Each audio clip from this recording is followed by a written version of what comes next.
aliyeweza kama wewe.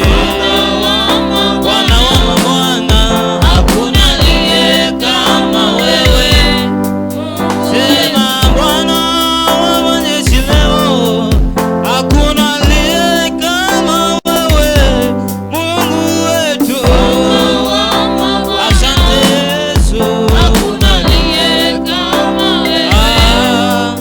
Sema Bwana wa mabwana, hakuna aliye kama wewe, Mungu wetu. Hakuna aliye kama wewe, Mungu wetu.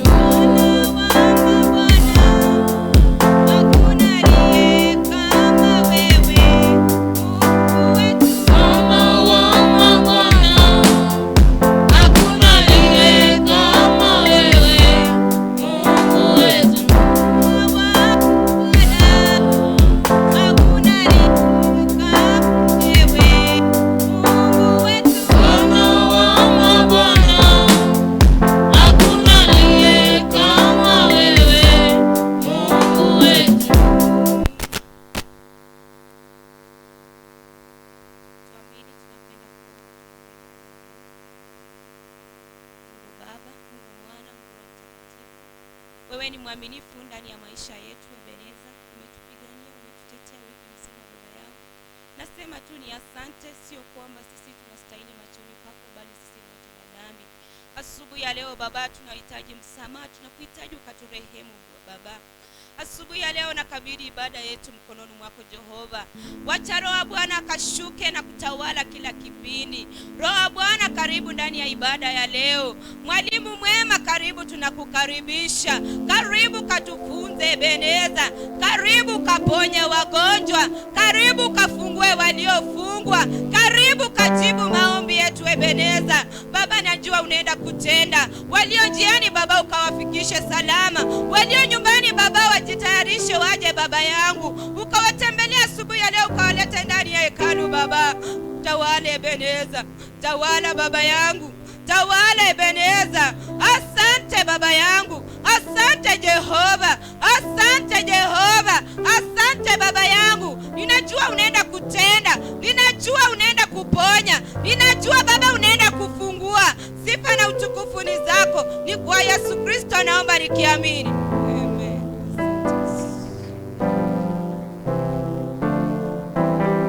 Mungu ni mwema kila wakati. Tupigie makofi kipindi cha maabudu na sifa.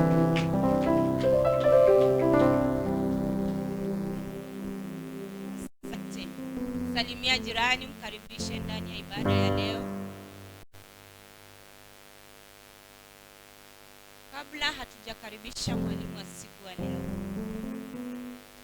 ningekumbushe last Sunday mwalimu alitufunza kuhusu nini? Last Sunday mwalimu alitufunza kuhusu nini? Wale tulikuwepo.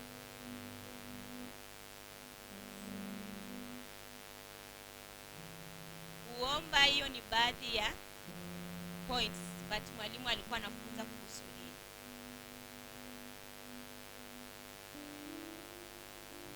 Kuishi maisha ya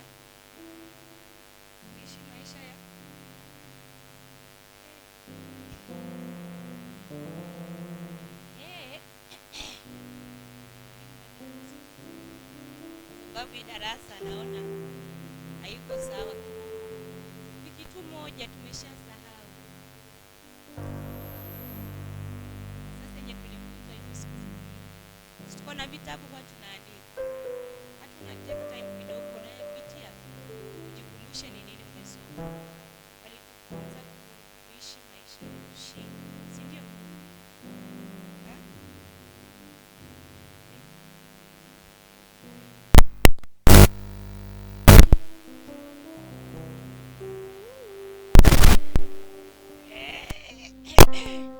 Darasa iko dal.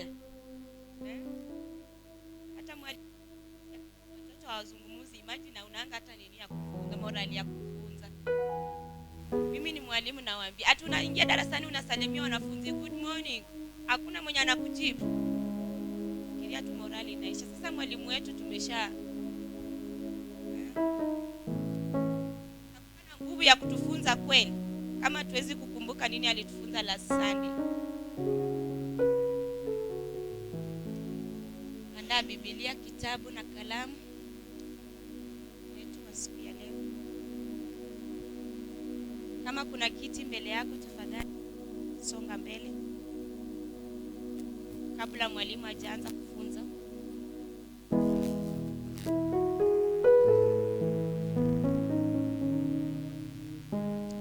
Tuandae makofi, 1, 2, 3, shangwe na vigelegele ili mwalimu atakapofika. Sawa? 1, 2, 3, shangwe na vigelegele.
Kwa jina la Yesu tunakutukuza, tunakushukuru asubuhi ya leo. Asante Bwana, tunapoketi Bwana kusikiza neno kutoka kwako, na Bwana ukazungumze nasi.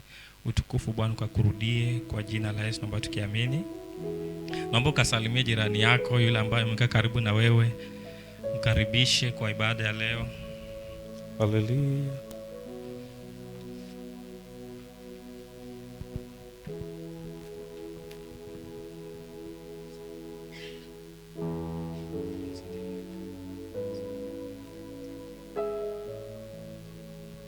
Hallelujah.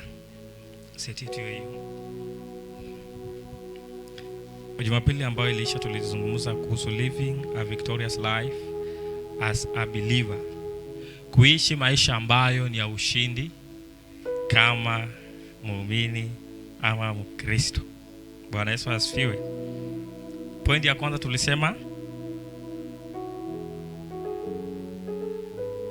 need to be prayerful. Number 2, kuwa msomaji na mtendaji wa neno. Number 3,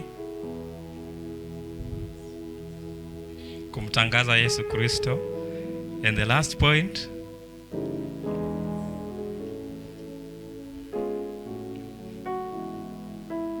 Yane? Number 3, kumpenda Yesu. Then number 4, kumtangaza Yesu. Number 5, kuwa na ushirika. Bwana Yesu asifiwe. So asubuhi leo nataka tukazungumze jambo, living with eternity consciousness. Living with eternity consciousness. Imani, angalia microphone nyingine, kuna vile ina vibrate sana. Living with eternity consciousness.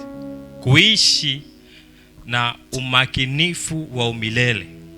Bwana Yesu asifiwe. So hiyo tangalia kitabu cha Luka 16 kuanzia 19. Living with eternity consciousness. Hallelujah. Love you, Jesus. Luke 16 verse number 19. Living with eternity consciousness. Kuishi na umakinifu wa umilele. Bwana Yesu asifiwe. Nataka kila mmoja wetu atambue kuwa hatuendi kuishi milele katika ulimwengu huu. Katika dunia hii hatuendi kuishi milele. Bwana Yesu asifiwe. Na usiishi katika dunia hii kana kwamba utakaa katika dunia hii milele. Paulo anasema kuwa sisi ni wasafiri. We are just pilgrims. We are sojourners. Bwana Yesu asifiwe. Sisi ni wasafiri. Ambia mwenzako sisi ni wasafiri. So usiishi katika dunia hii kana kwamba utabaki katika dunia hii milele. Bwana Yesu asifiwe. Luka 16 kuanzia 19. Mwenye mpata kwa Kiswahili tafadhali.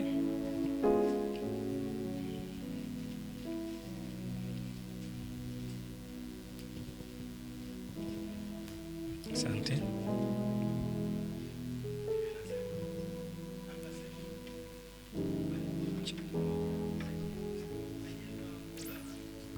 Hallelujah. Amen. Biblia inasema, akasema, palikuwa na mtu mmoja tajiri aliyevaa nguo za rangi ya zambarau na kitani safi na kula siku zote kwa anasa, na maskini mmoja jina lake Lazaro huwekwa malangoni pake, ana vidonda vingi, naye alikuwa akitamani kushibishwa kwa makono yaliyoaguka katika meza ya yule tajiri. Hata mbwa wakaja wakamramba vidonda vyake. 22. Ikawa yule maskini alikufa, akachukuliwa na malaika mpaka kifuani kwa Ibrahimu. Yule tajiri naye akafa, akazikwa. Basi kule kuzimu aliyeinua macho yake alipokuwa katika mateso, akamuona Ibrahimu kwa umbali na Lazaro kifuani mwake. Akalia akasema, baba Ibrahimu, nihurumie, umtume Lazaro achovye ncha ya kidole chake majini, auburudishe ulimi wangu, kwa sababu ninateswa katika moto huu. Ibrahimu akasema, mwanangu, kumbuka ya kwamba wewe uliyapokea mambo mema yako katika maisha yako, na Lazaro vivyo alipata mabaya, na sasa yeye yupo hapa anafarijiwa, na wewe unaumizwa. Na zaidi ya hayo, kati yetu sisi nanyi kumewekwa shimo kubwa, ili wale watakao kutoka huko kwenda kwenu wasiweze, wala watu wa kwenu wasivuke kuja kwetu. Akasema, basi baba, nakuomba umtume nyumbani kwa baba yangu, kwa kuwa ninao ndugu 5, ili waushuhudie, wasije wao pia wakafika mahali hapa na mateso. Ibrahimu akasema, wanao Musa na manabii, na wawasikilize wao. Akasema, la baba Ibrahimu, lakini kama akiwaendea mtu atokaye kwa wafu watatubu. 31. Akamwambia, wasipowasikia Musa na manabii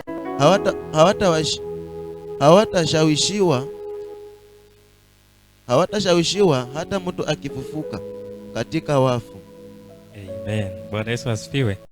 So tunaona Yesu anapatiana hadithi ya mtu tajiri na Lazaro. Bwana Yesu asifiwe. Jema, niongezee sauti kidogo. Tunaona watu wawili, na tunaambiwa kuwa kulikuwa na tajiri na tulikuwa Lazaro. Bwana Yesu asifiwe. Lakini wanasema wakati watu wote wawili walipokufa, kuna pali walienda. Bwana Yesu asifiwe. Kuishi na ukinifu wa umilele. Usipojiandaa wakati hapa duniani, Nataka ni kwa hata ukifa, hata wakiomba ile maombi wanasema tunaombea wale waliokufa, haiwezi ikakutoa kuzimu ikakupeleka upande mzuri. Bwana Yesu asifiwe. Unajua kuna watu ambao wanatenda dhambi alafu wakikufa tunadanganyika kuwa tunaweza tukawaombea. Bwana Yesu asifiwe. Lakini tunaona huyu tajiri baada ameshakufa anasema jamani, ako tu hata Lazaro aende achovye kidole chake kwa maji akuja weka katika kinywa changu. Lakini anawaambia kuna mpaka mkubwa ambao umetutenga wewe na mimi. Bwana Yesu asifiwe. Wakati mwingi wanadamu tunaweza tukajiandaa kutengeneza mambo mengi ya boma zetu, kutengeneza jinsi masomo yetu yanaweza kuwa vizuri, tunaweza tengeneza biashara zetu, lakini tunasahau kutengeneza njia ambayo itatusaidia kule tutakapoenda kukaa tukaweza kukaa pale pazuri. Bwana Yesu asifiwe. Unajua haijalishi hata kama ni kwa matanga watasema mazuri ya huyo mtu kiasi gani, lakini kama hakukiri Bwana Yesu haingii katika huo ufalme. Hata waseme kuwa huyu ndo alijenga shule ya Hunyangu, hiyo haijalishi. Bwana Yesu asifiwe. Wakati mwingi tunajiandaa kwa vitu vingine, lakini tunasahau kuandaa nafsi zetu kule tutakakoenda kukaa milele. Bwana Yesu asifiwe. Ambia mwenzako ni vyema kuandaa kule utakakoenda kukaa. Hallelujah. Living with eternity consciousness. Na kitu moja ambayo inaweza kuonyesha kuwa Wakristo bado hawajajiandaa ama bado hawajajiandaa kwa sehemu ambayo wataenda kukaa katika umilele ni uoga. Bwana Yesu asifiwe. Mtu akisikia tu pale ni nani alienda, uoga inaingia ndani ya nafsi, anaanza kujiuliza kesho itakuwa mimi ama itakuwa nani. Bwana Yesu asifiwe. Hii kijiji wazee wameenda na pia mimi ni mzee, nitakuwa ama pia mimi nitaenda. Bwana Yesu asifiwe. Bwana Yesu asifiwe. Uoga, kitu ambao kinafanya Wakristo wengi wanakosa kujiandaa ni uoga. Bwana Yesu asifiwe. So we are talking about living with eternity consciousness, knowing that there is life after death. My fellow youth, there is life after. So when you die, you need to know that there is life after death. So the prepare yourself here determines where you will spend your eternity. Bwana Yesu asifiwe. Kama ulikuwa unafanya vitu ya ukora kuona wewe ni mtu mzuri, sikudanganyi, penye unaenda ni kubaya. Bwana Yesu asifiwe. Hata tukuimbie tu ulale salama, hata tukuambie Mungu aweke roho yako mahali pema peponi, shauri yako. Bwana Yesu asifiwe. Uende ukaweka katika eneo la mapepo. Bwana Yesu asifiwe. Wakati mwingine wanaweza uliza wachungaji, wakati mwingine kwa matango utasikia wanasema tulimpenda lakini Mungu. Sasa ukijinyonga, tulikupenda lakini Mungu alipeana alafu. Bwana Yesu asifiwe. Kwa matanga nyingine wakati mchungaji aliamka na akasema Mungu amepeana, boda akasema yeye amejichukua. Bwana Yesu asifiwe. So unaweza fanya kitu ukidhani chenye unafanya kitawaumiza wengine, lakini kinaenda kuumiza wewe mwenyewe. Nimechoka na hii maisha, heri nikufe, haina shida.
Juu ilikuwa kanisani anawaambia, akasema in case uamuke na upate umekufa, utafanya nini? Uamuke na upate umekufa, utafanya nini? Bwana Yesu asifiwe. Living in the present with the readiness and preparedness for eternity. Ishi ukiwa uko tayari. Bwana Yesu asifiwe. Uwe tayari, niko tayari. Bwana Yesu asifiwe. So wacha nifanye chenye nafanya, then baadaye nitatubu. Najua Mungu ni wa rehema, atanisamehea. Bwana Yesu asifiwe. Mungu ndio ni wa rehema na ni wa neema. Lakini ikifika wakati rehema neema zake zipungue kwako, sikudanganyi, mambo haiwezi enda kuwa sawa. Kwa sababu anasema yeye ana rehemu yeyote anayependa. Bwana Yesu asifiwe. Akitaka kurehemu atakurehemu, kama hataki atawacha. Bwana Yesu asifiwe. So tusitumie kuna rehema, kuna neema ambayo itatusaidia. So tuishi tukiwa na utayari. Number 4, what does it mean to live with the eternity view consciousness? Number 4, living as a pilgrim. Living as a stranger and pilgrims where we are. Living as strangers and pilgrims where we are. Living as strangers and pilgrims where we are. Kuishi kama wasafiri. Bwana Yesu asifiwe. Ninaishi katika ulimwengu ule, lakini najua kule ninakoenda. Bwana Yesu asifiwe. Ninajua niko katika ulimwengu huu, ninahitaji kutimiza hili, ninafaa kutenda hili, lakini kuna pahali ninaenda. Yesu anapoambia wanafunzi wake, anawaambia ninaenda kwa Baba kuandalia makao. Bwana Yesu asifiwe. Makao hayo hayakuwa tu ya wanafunzi peke yake, lakini hata kwetu pia. Bwana Yesu asifiwe. Ili wakati ule utakapofika, parapanda itakapolia, Bwana Yesu asifiwe, kila mmoja wetu ataenda kumlaki. Na maandiko yanatuambia katika Isaya, na pia unaposoma Ufunuo kuwa anasema, na nikaona wakubwa kwa wadogo wote wamepanga foleni. Hakuna kuna mtu mwingine amewekwa kando, hapana, kila mtu amewekwa katika foleni. Bwana Yesu asifiwe. Na anasema vitabu pia zikafanya nini? Bwana Yesu asifiwe. Kila mtu anasoma kitabu chake hapo. Imagine sisi wote tumekuwa kanisani, tunaimba, tunaomba, tunafunga, tunasoma Biblia, lakini siku ya mwisho Mungu anakuambia ondoka hapa, sikujui. Matthew 7:21. Sio wote wanaitao kuwa Bwana wataona ufalme. Wengine atakwambia ondoke, siwajui. Bwana Yesu asifiwe. Itakuwa ya kushangaza sana napofika wakati huo na Bwana anatukataa. Number 5, what does it mean to live with eternity consciousness?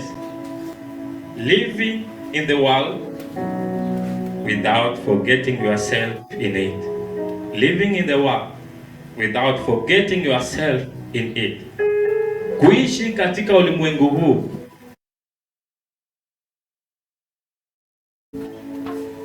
Bwana Yesu asifiwe. Unapoishi katika ulimwengu huu, kuna mambo ambayo watu wanayafanya, usijisahau ndani yake. Kwa sababu watu wengine wanafanya mambo mengine ambayo yanawasaidia. Wewe kama Mkristo ambao umeokoka, usiyafanye mambo yale ambayo wanayafanya. Bwana Yesu asifiwe. Nataka tuangalie how to prepare for eternity. Tutajiandaa vipi kwa sababu ya umilele huu? Tutajiandaa namna gani? Nasikia umilele. Nitajiandaa aje? Amesema tunapoishi katika ulimwengu huu, tuishi tukijua ipo siku kila mmoja wetu atatoweka. Hata uombe tu maombi inakataa roho za mauti, there is a time. Kwa sababu maandiko yanasema udongo utarudi kwa udongo. Iko wakati mtu atarejea kule. Bwana Yesu asifiwe. So kama utakuwa hujajiandaa, kama matendo ambayo utakuwa unayatenda na jinsi ambavyo umekuwa unaishi katika ulimwengu haitakuwa haifanani na jinsi ambavyo Mungu anavyotaka, then hautaweza kuingia. Bwana Yesu asifiwe. How do we prepare for eternity? Tunajiandaa vipi kwa sababu ya milele? Number 1, be born again. Okoka. Bwana Yesu asifiwe. Tunajiandaa John 3:3. John 3:3-8. 1 Peter 1:23. Petero wa kwanza 1:23. Be born again. Be born again. Okoka. Bwana Yesu asifiwe. John 3:3 nasema, Jesus answered him, truly, truly I say to you, unless one is born again, he cannot see the kingdom of God. Bwana Yesu asifiwe. Lazima mtu aokoke. Kama hujaokoka, sahau, ufalme wa mbinguni hautaingia. Kwa sababu ndio sisi tuingie katika ufalme wa mbinguni hawapimi kwa matendo. Bwana Yesu asifiwe.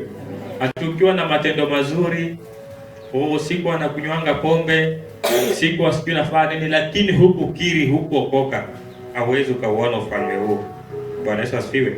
So kama mtu hata okoka, hawezi kuingia katika ufalme wa Mungu. Sio njia ya kwanza ya kujiandaa kuingia katika umilele ni kuokoka. Bwana Yesu asifiwe. We prepare ourselves for eternity, number 1, by being born again. Bwana Yesu asifiwe. Tumesema 1 Peter 1 verse number 23. Point number 2, how do we prepare for eternity? Tunajiandaa vipi kwa umilele?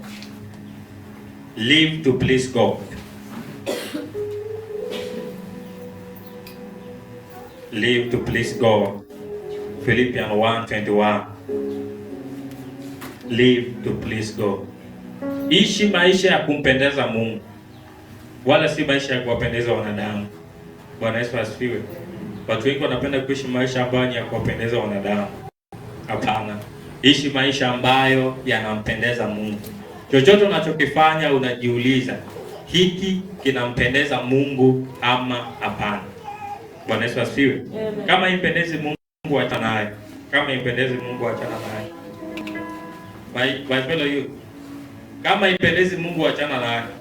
Haina haja ujiingize kwa relationship ambao unakula pesa za mvulana na unasema wajinga ndio wali wao. Wewe pia ni mjinga. Bwana Yesu asifiwe. Bwana Yesu asifiwe. As long as mimi nimekula, si bado nitamwacha. Kila ambacho unachokifanya ni mbegu tu, itakuja mema na itakuja kufanya madhara katika maisha yako. So live to please God, not men. Wanadamu unaweza ukawapendeza, unaweza wafurahisha, lakini wakati wa taabu wanaweza wakakukimbia. Naweza kupatia mfano. Kuna watu ambao walikuwa wanachukua picha fulani wanaweka katika mtandao, wanaita kasongo, na watu wanafurahia na wao, wengine wanachukua wanaposti pia kwa zao. Wakati walishikwa, nani walienda kuwasaidia? Wale ambao walikuwa wanaona na wanacheka, walihepa, waliachana na wao. So ukifanya kile kwa sababu unataka kuwapendeza watu ni sawa, utawapendeza, lakini wakati wa taabu unapofika watakutoroka. Bwana Yesu asifiwe. Bwana Yesu asifiwe. So namba 1 tumesema, namba 1, born again. Kama hujaokoka ni vyema uokoke. Na tunaposema kuokoka kuwa unafanyika kiumbe kipya na unaacha mambo yako ya kale. Kama kuna mambo ambayo ulikuwa unayafanya ambayo ni ya kale, unaachana naye. Bwana Yesu asifiwe. Namba 2 tukasema live to please God. Philippians 1:21. Paulo akasema for me to live is Christ and for me to die is gain. Kuishi kwangu ni Kristo na kufa kwangu ni faida. Bwana Yesu asifiwe. Unajua kuna faida wakati mtu anakufa. Faida iko mara mbili, either katika ufalme wa Mungu ama katika ufalme wa giza. Bwana Yesu asifiwe. Sasa Paulo anasema kuishi kwangu ni Kristo na kufa kwangu ni faida, kwa sababu ataenda katika ufalme wa Mungu. Lakini itakuwa balaa wakati mtu ameaga dunia, lakini kule anakoenda kukaa katika ufalme wa giza. Number 3, how do we prepare for eternity? Tunajiandaa vipi kwa sababu ya milele? Live with the consciousness of God's presence. Ishi na umakinifu wa uwepo wa Mungu. Bwana Yesu asifiwe. Bwana Yesu asifiwe.